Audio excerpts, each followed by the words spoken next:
Meu nome é Lucas Barbosa e este é meu fluxograma com o método de ordenação por inserção. Basicamente, esse método, o que ele vai fazer? Ele vai percorrer um vetor de elementos da esquerda para a direita de modo a ordenar em modo crescente. Eu vou explicar como que isso acontece nesse fluxograma. Eu não fiz toda a implementação no main, na função main. Eu criei outras duas funções, uma para imprimir os vetores, a cada posição do vetor, e outra que seria basicamente o principal solicitado nesse trabalho, que é a ordenação. Vou explicar passo a passo o meu fluxograma. Primeiro ele vai declarar uma variável do tipo inteiro chamada n, e aí o meu fluxograma vai exibir uma saída solicitando ao usuário a quantidade de elementos a serem ordenados. Isso aqui, no caso do trabalho, é fixo que serão 12, mas eu coloquei assim para caso queira solicitar outros tipos de números a serem ordenados, outra quantidade de números a serem ordenados. Após ele ler n, ele vai criar um vetor com n posições. Esse vetor de n posições, como a gente já estudou em programação, o vetor de n posições, as suas posições vão de 0 até n-1. E aí eu crio uma variável do tipo inteiro i e faço uma estrutura de repetição para ler cada posição do vetor. E aí fica claro aqui, ó, vai de 0 até n-1.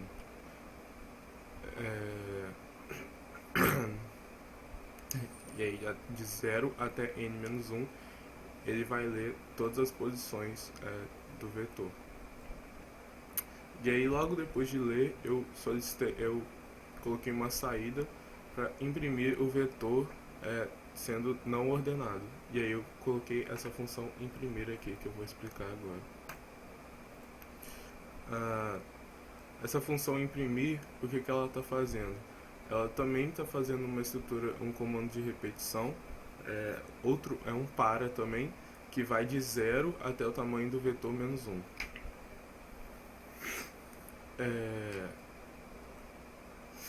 Então, até o tamanho do vetor, ele vai fazer a saída e aí vai imprimir, por exemplo, quando o i for 0, o vetor de 0, vai estar lá o valor, vai imprimir o valor que eu coloquei no vetor na posição 0. E aí ele vai fazer isso com todas as posições do vetor, imprimir. E aí ele vai fazer a mesma coisa depois de que estiver ordenado. Eu vou chamar essa função novamente, porque ela vai imprimir de novo cada posição do vetor. E aí aqui eu chamei a função que é a de ordenação. E agora eu vou começar a explicar a lógica da ordenação por inserção. Basicamente, aqui tem a declaração de algumas variáveis. O i e o j são basicamente para estruturas de repetições que eu vou colocar, e o n1 é basicamente uma variável auxiliar para eu não perder algum valor. O n1 serve para eu guardar algum valor e não perdê-lo. Aqui no para, um detalhe é que vai começar o i valendo 1. Isso é porque o primeiro elemento a ser selecionado na ordenação por inserção tem que ser o segundo. Porque o que eu vou fazer? Qual vai ser a verificação da ordenação por inserção? Se o elemento selecionado for menor do que o anterior a ele, ou seja, à esquerda dele, a gente tem que trocar os dois de posição. Basicamente isso que a gente tem que fazer na ordenação por inserção. E acaba que a ideia é repetir esse processo, sempre empurrando o menor para o início do vetor, que no caso aqui está declarado como vet. Aqui na minha função ordenação, eu declarei o inteiro i, inteiro j, inteiro n1. E aí eu atribuí a j o valor 0. Eu entro nesse comando de repetição aqui, e aí n1 vai receber vet de i. Você já vai entender porque que n1 vai receber vet de i. E j vai receber i-1. Por exemplo, quando for a primeira vez que for rodar o para, i vai valer 1. Então j vai valer 0. E aí ele vai entrar nesse enquanto aqui. E vai, no caso, quando o it vai valendo 1, vai entrar no enquanto. E aí j igual a 0, entrou. E aí ele vai verificar se n1 é menor do que vet de j. n1 menor do que vet de j. n1 é o mesmo valor de vet de i. Vet de i aqui no caso desse exemplo que eu estou falando é vet de 1. Se vet de 1 for menor do que vet de j, de vet de 0, eles vão trocar de posição. Ou seja, se for menor, vai entrar aqui como verdade. E aí o que vai fazer? O vet de j mais 1, ou seja, no caso desse exemplo que eu estou falando, eu estou citando, vet de j mais 1 vai ser 1. E aí o vet de 1 vai receber vet de j. Ou seja, vet de 1 vai receber vet de 0. E aqui, vet de j vai receber n1. Aí aqui dá para entender que n1 é basicamente um valor para você não perder o valor de vet de j. Não perder o valor de vet de i, perdão. Porque você vai atribuir, vai trocar os valores, e aí inicialmente você vai botar, por exemplo, se você quiser colocar primeiro o valor do que estava menor à frente e colocar ele à esquerda de uma vez. O da direita dele vai continuar sendo igual, então você vai precisar guardar o valor da direita, nesse caso, numa variável auxiliar. E se você fizer o contrário, você vai ter que fazer a mesma coisa. No meu caso eu fiz o contrário, mas do mesmo jeito tem que guardar um dos valores numa variável auxiliar, senão você vai perder.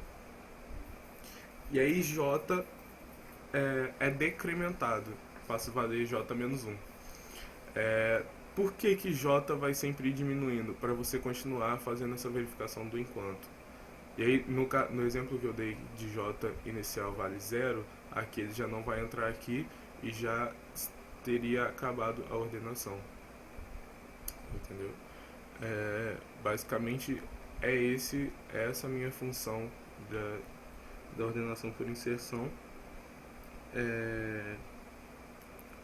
A gente dá para perceber que o que ele vai fazendo é sempre ir verificando o da esquerda com o da direita, trocando seus valores, de modo que no fim a ordem fique crescente. Agora eu volto para minha função main e eu mostro uma saída escrito vetor ordenado por inserção. E chamo a função imprimir de novo, da qual eu já expliquei, que imprime cada posição do vetor, exibindo qual posição está imprimindo.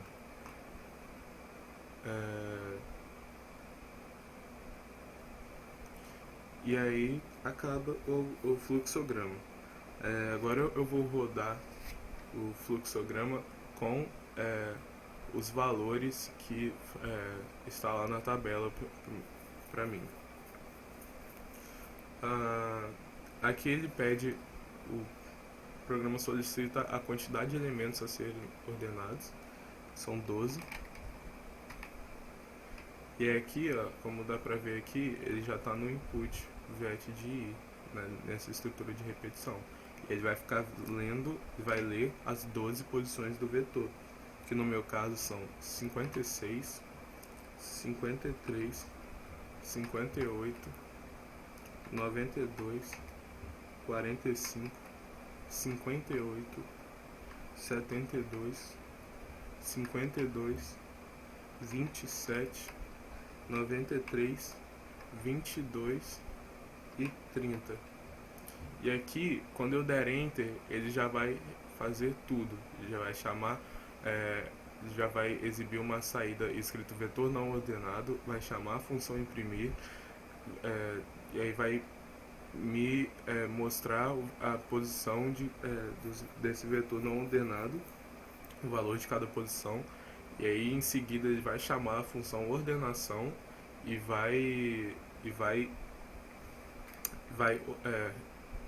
ordenar, né, no caso, e logo após ele vai chamar de novo a função imprimir, exibindo uma saída escrito vetor ordenado por inserção. E aí vai exibir cada posição do vetor já de modo crescente, ordenado. Foi isso que ele fez.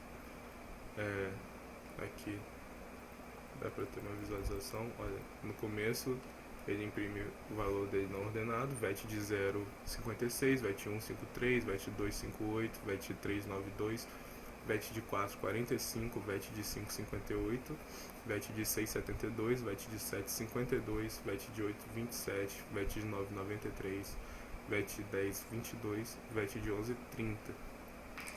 E aqui, depois de ter chamado a função ordenação, ele chama de novo a função imprimir para imprimir assim dessa vez, olha. VET de 0, 22, VET de 1, 27, VET de 2, 30, VET de 3, 45, VET de 4, 52, VET de 5, 53, VET de 6, 56, VET de 7, 58, VET de 8, 58, VET de 9, 72, VET de 10, 92 e VET de 11, 93. Basicamente é isso o que foi solicitado no trabalho, implementar um fluxograma com método de ordenação por inserção.